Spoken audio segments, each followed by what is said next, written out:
মুসলমান করে ছেলে মেয়েরা, আব্বারা, তরুণেরা,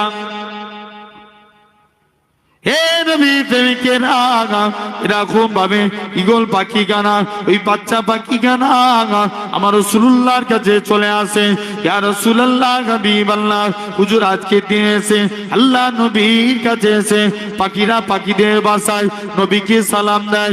পাখি উত্তর, আল্লাহ নবী সালামের উত্তর দেয়। এ পাখি কি হয়েছে বলো?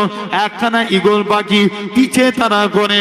ইয়া রাসূলুল্লাহ, হাবিবাল্লাহ, হুজুর আমি ছোট পাখি বলে ঈগল পাখি আমায় তারা করেছে।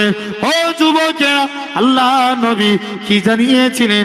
ঈগল পাখিকে বলে, কি ব্যাপার বলো?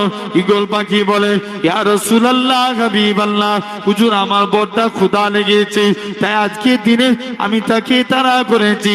আল্লাহ নবী বলে, নবী আমার হা করলেন, বাবা তুমি আমার গালের গোশত খেয়ে নাও। ওরে পাখি, তুমি ঠুকরে ঠুকরে আমার গালের গোশত খেয়ে নাও, তথাপি এই পাখিকে ছেড়ে দাও। পাখি গানা বলতে লাগে, ইয়া রাসূলুল্লাহ, হাবিবাল্লাহ, হুজুর এতক্ষণ আমায় ক্ষুধা লেগেছিল, আল্লাহর কসম আপনার নূরের চেহারা দেখার সাথে সাথে আমি পাখির শরীরের ক্ষুধাটাকে আমার আল্লাহ পাক নিবারণ করিয়ে দিয়েছিলেন।